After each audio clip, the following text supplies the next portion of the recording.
Are you ready to stop the self-sabotage and create the life you desire? Well, in order for that to happen, you need to break free from the bad beliefs that are holding your success hostage. You need to optimize the stress by turning it into extra energy for success. And those hurtful habits? Well, we need to give that pain a purpose for progress. Welcome to Stop the Self Sabotage and Create the Life You Desire podcast. Have you heard the old adage? It's not how many times you get knocked down, it's how many times you get back up. What if that weren't necessarily true? Well, not that it's not necessarily true. What if it is incomplete? Because it's not that you get back up, because I know that you're going to do that because you survive. But that's the problem. It's not that you get back up, it's how you get back up. That's what allows you to move into thrive. I'll give you an example. Something that happened to me a year ago that was absolutely so embarrassing. And if someone recorded it, it would have been a YouTube hit. So I was on vacation with my sister and my niece down at my mom's, enjoying the beaches of Navarre, Florida. If you have never looked that up, oh my gosh. Yeah, the Emerald Coast. Look at the pictures. It's amazing. Soft, white, powdered sugar sand, turquoise water. And so we're there about a year ago, and we're along an area of the beach where it kind of formed just a little cove coming in. And when we went to get into the water, we didn't realize, because of the way the tides had worked it, that there was a severe drop off. Well, enough of a drop off. So you're walking into the water, you're about ankle deep, and then all of a sudden, bam, you're in it up to your waist.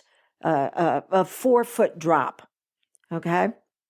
And so that was kind of surprising. And then getting out of the water in that area, because you had to step up 4 feet at least. That was a real challenge. Well, getting out of the water was the embarrassing moment, because I couldn't get my foot lifted up high enough. And I turned around to say something to my sister, and a wave caught me. And it knocked me backwards onto the beach, dragged me about 25, 30 feet, flat on my back, legs sticking straight up in the air, filling my bathing suit bottom with sand and seashells. Exfoliation taken to a next level. I was mortified. I was embarrassed. But this is what I want you to know about getting back up, because everybody around me, and the beach was packed, was laughing. And it was absolutely hilarious. So you have what's known as a values hierarchy, also known as a power hierarchy. And how you determine that you get back up will mean either you survive or you thrive based on what you value. Well, there's a part of me that does value being embarrassed, or else I would never experience it. But there's also a part of me that decides, what am I going to value more than that? And I value humor. And I knew instantly I looked absolutely ridiculous with my feet sticking up in the air like that, being drugged by a wave. My sister rushed to be next to me to try to give me a hand up, and she couldn't. She was bent over, laughing so hard. She was having a hard time breathing. And so when I got back up with humor and with laughter, and knowing that, yeah, I just gave everybody a great moment to their day. So what are you going to value more than the pain that you've been through? I'll give you another example that happened just 3 hours ago. If you've been in my world for a while, you know I have a puppy. His name is Thor. He's a little over a year old, 140-ish pounds. So when things happen, they're pretty weighty. Thor also has what's known as idiopathic epilepsy, seizures of unknown origin. And 3 hours ago, he had another one. You know those workplace signs that they have in factories? So many days since an accident? Yeah, well, ours now says 3 hours since a workplace incident. So it's a grand mal seizure, and I'm working through it with him. And a thought came to mind. I'm a member of a number of groups for dogs that have epilepsy. And one of the things that I had wanted to do was travel with my dog. And then this showed up when he was 6 months old. It showed up at the end of last summer. And I'm like, wow, I'm really going to have to reevaluate everything in my life.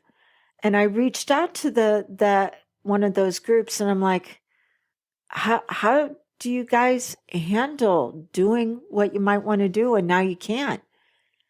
And a brilliant woman reached back out and she says, my dog has epilepsy. He also does dock diving competitions, where the dogs jump in the water and see how far they can go. And she says, you know what I have to do? I have to put a life jacket on him. So that way, if he has a seizure going into the water or in the water, yeah, it'll keep his head above water until I can get to him. See, she valued finding a way to keep above it. 2 clients in the last couple of weeks. One came to me because she had been procrastinating on some pretty big life projects.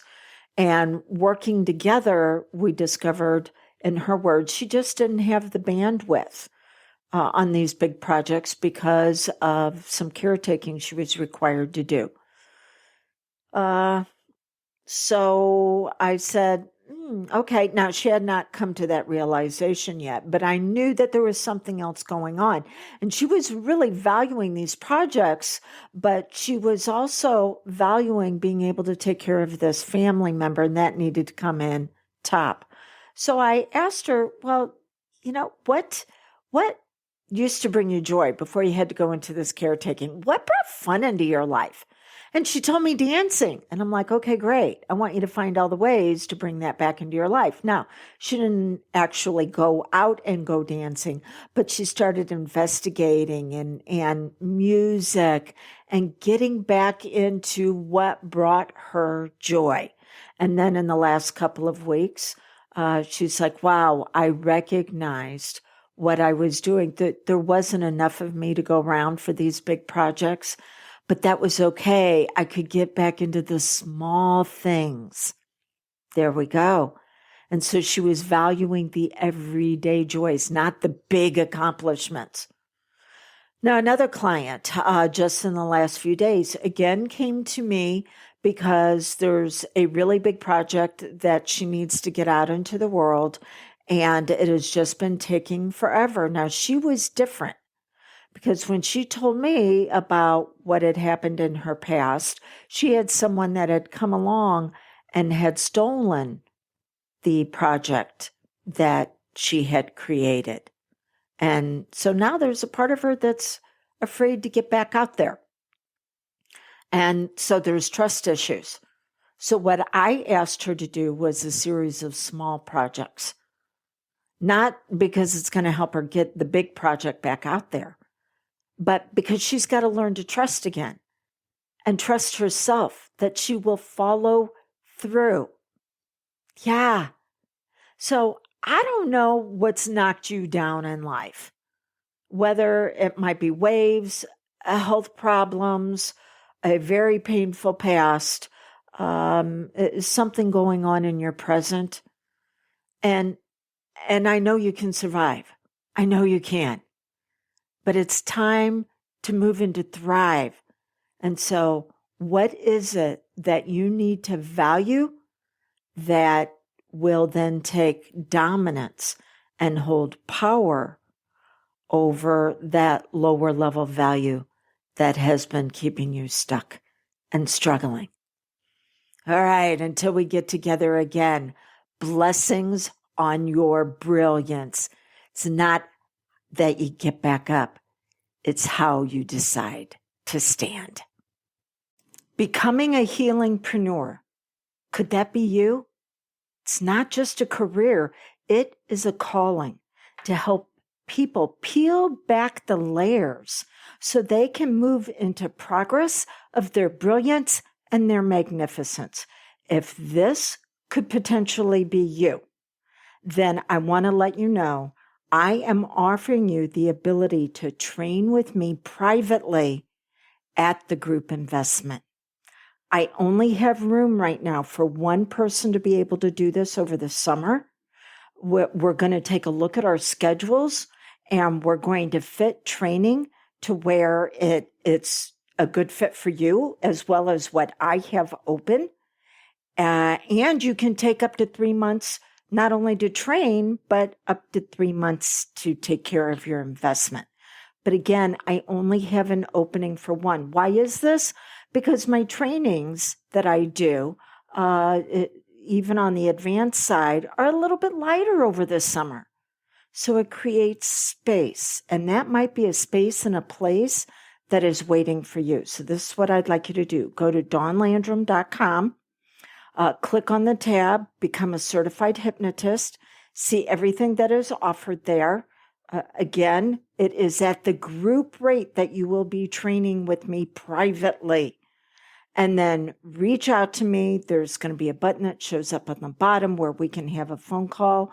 And let's make sure that this and myself are the right fit for you. So, healingpreneur, is that your calling?